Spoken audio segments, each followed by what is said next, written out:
पिछला जो हमारा वीडियो लेक्चर था उसमें हमने पढ़ लिया था प्रकाश का अपवर्तन क्या होता है, किस प्रकार से प्रकाश में वो अपवर्तन के हम नियम उनका पढ़ेंगे।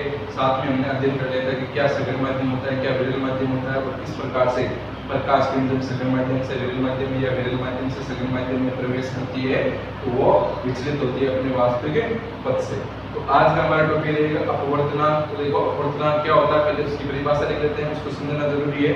तो अपवर्तनांक है वो है, उसको कहते हैं अपवर्तन जो होता है प्रकाश का अपवर्तन। अपवर्तन को गणितीय रूप से मापना ही अपवर्तनांक कहलाता है। क्या कहलाता है? जो अपवर्तन की घटना होती है उस अपवर्तन की घटना को गणितीय रूप में मापेंगे तो उसी को हम क्या कहेंगे, अपवर्तनांक कहेंगे। अब देखो अपवर्तनांक होता है उसको हम प्रदर्शित करते हैं म्यू से। इसको क्या बोलते हैं? म्यू। ये यू है ना, यू ये यू के इस प्रकार से आगे लगा दिया है, इसको हम बोलेंगे म्यू। ध्यान रखना, इसको यू नहीं बोलेंगे, क्या बोलेंगे इसको? म्यू। तो अपवर्तनांक को प्रदर्शित करते हैं म्यू या एन। म्यू या एन जो आपकी बुक है उसके अंदर है, एन से प्रदर्शित किया गया है। लेकिन हम यहाँ पर किसका प्रयोग करेंगे? यहाँ पर म्यू का प्रयोग करेंगे। मुख्य म्यू है उसका प्रयोग करेंगे हम यहाँ पर देने को। लेकिन आप म्यू से और एन से दोनों से प्रदर्शित कर सकते हो आपकी जो मर्जी। अपवर्तनांक क्या है? जो अपवर्तन की घटना हुई, प्रकाश के अपवर्तन की घटना हुई, उस अपवर्तन की घटना को गणितीय रूप में हम मापेंगे तो उसी को हम क्या कहेंगे? अपवर्तनांक कहेंगे।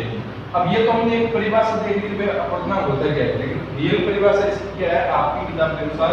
वो है परिभाषा के दो माध्यम जानते हो आप, दो माध्यमों के वेगों के अनुपात को अपवर्तनांक कहते हैं। अपवर्तनांक कहते हैं मतलब दो माध्यम नहीं है, उन दो माध्यम है, उन दोनों माध्यम के वेगों का जो अनुपात होगा सॉरी वेग है, वेगों के जो अनुपात होगा उसे हम क्या कहेंगे? अपवर्तनांक कहेंगे। कैसे? देखो ये मान लो इस प्रकार से, तो ये के पारदर्शी माध्यम मतलब पारदर्शी कांच है या जो भी है मतलब माध्यम है। यहाँ पर माध्यम मान लो माध्यम फर्स्ट है, यहाँ पर माध्यम सेकंड है। इस प्रकार से प्रकाश किरण आई, ठीक है। यहाँ पर क्या बना लेते हैं? अभिलंब बना लेते हैं, ये हमारा अभिलंब हो गया। हमें पता है कि जो भी प्रकाश किरण आती है वो क्या करती है? जब भी अपवर्तन की घटना होती है प्रकाश किरण दूसरे माध्यम में चली जाती है, प्रकाश किरण दूसरे माध्यम में चली जाएगी। तो मान लेते हैं एक बात भी इस प्रकार से लिख प्रकाश अभिलंब की तरफ क्या हो गई आपकी झुकी। अभी हमने ये नहीं देखा भाई कौन सा विरल माध्यम कौन सा सघन माध्यम है, नहीं तो बता सकते थे कि यहाँ पर इसकी तरफ ही क्यों झुकी। हमें देखना है कि अपवर्तनांक क्या होता है। तो प्रकाश किरण इस माध्यम में चलेगी तो कल मैंने आपको बताया कि एक माध्यम में चलती है तो प्रकाश का कुछ ना कुछ वेग होता है, ठीक है। जब दूसरे माध्यम में प्रवेश करेगी तो उसका वेग है उसमें क्या हो जाएगा? परिवर्तन हो जाएगा, मतलब वेग कम या ज्यादा है कुछ भी हो सकता है। तो उन्हीं वेगों के मतलब प्रकाश का जो वेग है वो एक माध्यम में और प्रकाश का वेग दूसरे माध्यम में, उनका अगर आप अनुपात कर दोगे तो वही आपका वो क्या हो जाएगा? अपवर्तनांक हो जाएगा। जैसे मान लेते हैं इस माध्यम में प्रकाश का वेग v1 है, वेग को v से प्रदर्शित करते हैं, और मान लेते हैं इस माध्यम में प्रकाश का वेग v1 है और इस माध्यम में v2 है। तो यहाँ पर आप क्या लिखोगे? म्यू बराबर, यहाँ पर आप लिखोगे म्यू बराबर लिखोगे v1/v2। v1 अपॉन क्या लिखोगे? v2। मतलब म्यू बराबर होता है माध्यम फर्स्ट का वेग बटा माध्यम सेकंड का वेग, माध्यम सेकंड का वेग। अगर ये कर दोगे मतलब दोनों माध्यम है उनके वेगों का अनुपात अपन कर दोगे तो आपको क्या मिल जाएगा? अपवर्तन है वो मिल जाएगा। समझिए होंगे बात। अब यहाँ पर देखो कि अपवर्तनांक किस प्रकार से या किसका चेंज होता है। तो यहाँ पर देखो प्रकाश किरण किस में चल रही थी? पहले देखो अगर माध्यम फर्स्ट से आ रही है और इसमें प्रवेश कर रही है, इसका मतलब प्रकाश किरण पहले माध्यम फर्स्ट में चल रही थी, ठीक है। तो जब प्रकाश किरण चल रही थी फिर वो जिसने जैसे ही क्या किया? माध्यम परिवर्तित किया, मतलब माध्यम सेकंड प्रवेश की। तो जैसे ही उसने माध्यम सेकंड में प्रवेश किया तो उस माध्यम का अपवर्तनांक चेंज हो गया। उस माध्यम का क्या हो गया? अपवर्तनांक चेंज हो गया। माध्यम के कौन से प्रवेश किए? माध्यम सेकंड में प्रवेश की, तो कौन से माध्यम का अपवर्तनांक चेंज हुआ? माध्यम सेकंड का अपवर्तनांक चेंज हुआ। यहाँ पर माध्यम सेकंड का अपवर्तनांक चेंज हो गया। तो हमारे को कौन से का अपवर्तनांक ज्ञात करना है? ज्ञात कौन से का था? फर्स्ट का ज्ञात था, क्योंकि उसका चेंज नहीं हुआ था। लेकिन प्रकाश की माध्यम फर्स्ट से सेकंड में प्रवेश हुई, माध्यम फर्स्ट से सेकंड में प्रवेश हुई, इसका मतलब अपवर्तनांक चेंज हुआ माध्यम में सेकंड का। इसका अपवर्तनांक चेंज हुआ माध्यम में सेकंड का। हमारे को इसका अपवर्तनांक ज्ञात करना है और किसके सापेक्ष ज्ञात करना है, किसकी वजह से चेंज हुआ, कौन से माध्यम की वजह से चेंज हुआ, तो वो हुआ माध्यम सेकंड की वजह से। क्योंकि माध्यम फर्स्ट की वजह से, माध्यम फर्स्ट से ही प्रकाश किरण आई और उसने माध्यम सेकंड में प्रवेश किया, तो माध्यम सेकंड का अपवर्तनांक चेंज हो गया। सेकंड का अपवर्तनांक क्या हो गया? चेंज हो गया। तो उसी को हम यहाँ पर कैसे ज्ञात करेंगे? तो उसके लिए देखो मैं यहाँ पर लिखूंगा इस प्रकार से कि म्यू, हमारे को माध्यम सेकंड का अपवर्तनांक ज्ञात करना है, तो मैं यहाँ पर लिखूंगा म्यू सेकंड और इस जगह पर लगाऊंगा मैं फर्स्ट। म्यू सेकंड इस जगह पर लगाऊंगा फर्स्ट। इसका मतलब क्या हुआ? यहाँ पर सेकंड और फर्स्ट लगाने का मतलब क्या हुआ? इसको हम क्या बोलेंगे? इस चीज को हम क्या बोलेंगे? इसको हम बोलेंगे माध्यम सेकंड का अपवर्तनांक, माध्यम सेकंड का अपवर्तनांक माध्यम फर्स्ट के सापेक्ष, माध्यम सेकंड का अपवर्तनांक माध्यम फर्स्ट के सापेक्ष। इसको हम ये बोलेंगे माध्यम सेकंड का अपवर्तनांक हमारे को ज्ञात करना है। क्यों ज्ञात करना है? इस डायग्राम से देखो, प्रकाश की माध्यम फर्स्ट चल रही थी, ठीक है। जैसे उसने माध्यम सेकंड में प्रवेश किया तो प्रकाश किरण का वेग परिवर्तित हो गया। मतलब ऐसे मान सकते हो माध्यम सेकंड में एक प्रकाश किरण तो आ गई ना, और जब भी प्रकाश किरण आ जाएगी तो उसका मतलब इसमें वो क्या हो जाएगा? इसका अपवर्तनांक जो चेंज हो गया। तो हमारे को इस माध्यम का अपवर्तनांक ज्ञात करना है, सेकंड का अपवर्तनांक ज्ञात करना है। लेकिन क्यों ज्ञात करना है? क्योंकि माध्यम फर्स्ट से किरण आई, इसके सापेक्ष ज्ञात करेंगे, माध्यम फर्स्ट के सापेक्ष ज्ञात करेंगे। तो इसको हम ऐसे लिखेंगे और इसको कैसे लिखेंगे? वेग के रूप में कैसे लिखेंगे? यहाँ पर देखो, तो ऊपर देखो फर्स्ट दिख रहा है, तो आप ऊपर क्या लिखोगे? v1 लिखोगे। नीचे देखो सेकंड दिख रहा है, तो यहाँ पर नीचे क्या लिखोगे? v2 लिखोगे। कहने का मतलब ये तो हमने देखा था भाई किसका अपवर्तनांक किसके सापेक्ष ज्ञात करना है, और अपवर्तनांक तो वही है कि दो माध्यम वेगों का अनुपात। अगर आप यहाँ पर ऊपर फर्स्ट लिखा है, नीचे सेकंड लिखा है, तो ऊपर फर्स्ट है तो यहाँ पर आप v1 लिख दो, नीचे सेकंड है तो यहाँ पर आप सेकंड लिख दो। अब इसी को हम एक प्रकार से और लिख सकते हैं। कैसे? देखो, मान लो आपकी प्रकाश किरण है, वो क्या कर रही है? प्रकाश किरण माध्यम सेकंड से फर्स्ट में जा रही है। प्रकाश किरण इस प्रकार जा रही है, प्रकाश किरण कैसे जा रही है? माध्यम सेकंड से, यह आपका विलंब हो गया। एक प्रकाश किरण इस प्रकार से आई, उसको जाने से था, लेकिन वो कुछ इस प्रकार से विकसित हो गई, ठीक है। ये माध्यम कौन सा था? हमारा सेकंड था। ये माध्यम कौन सा था? फर्स्ट था। अब मेरे को बताओ अपवर्तनांक किसका चेंज हुआ? अपवर्तनांक जिस माध्यम में प्रकाश किरण प्रवेश करते हैं ना, एक ही बात याद रखो, जिस माध्यम प्रकाश किरण प्रवेश करेगी उसी माध्यम का अपवर्तनांक चेंज होगा। प्रकाश किरण माध्यम सेकंड में तो आ रही थी, लेकिन प्रवेश किसमें की? माध्यम फर्स्ट में प्रवेश की, तो कौन से माध्यम का अपवर्तनांक चेंज हुआ? माध्यम फर्स्ट का अपवर्तनांक चेंज हुआ। लेकिन हुआ किसकी वजह से? माध्यम सेकंड की वजह से हुआ। तो यहाँ पर आप इसको क्या लिखोगे? कैसे लिखोगे?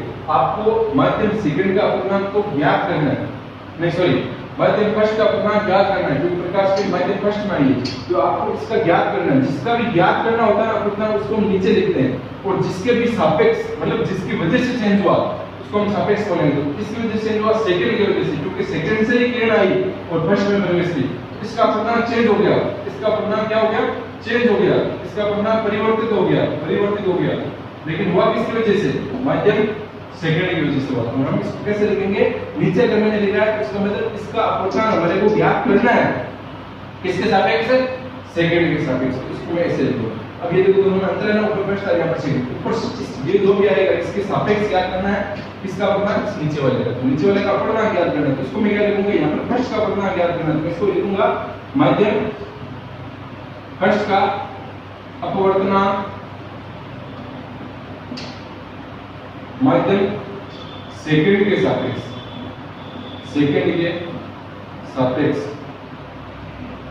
अब देखो इसको वेग के रूप में कैसे लिखिए? तो हमने कहा बोला है कि बोलते हैं क्या है, लेकिन अपवर्तनांक तो मैं बता रहा हूं दो माध्यम वेगों का अनुपात करोगे तभी आपको क्या मिलेगा? अपवर्तनांक मिलेगा।